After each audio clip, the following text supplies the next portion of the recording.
Machakos ni gavana mar kaunti ma Machakos Wavinya Ndeti osiro paro mar timo lokruok ne katiba mar miyo thuolo apisas mag jatend kweth kata apisi mar jatend kweth ma keto piny owacho tesre. Ka oloso e apisi mare boma ma Machakos, Wavinya ochiwo siem ne jatend piny Kenya kuom chako chenro ma ok oluwo chike mag loko katiba.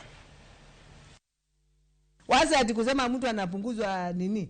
Unapunguzwa nguvu. Unapunguzwa nini? It is your right. Patiwa pesa na ufanye kazi bwana. Yeah,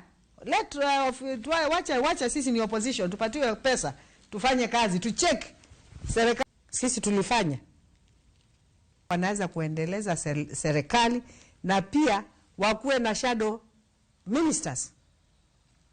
Tunaelewana? Shadow ministers, wakucheck hawa ministers wengine. Kwa hivyo it is good. By the way, hiyo ni ku strengthen democracy katika hii Kenya.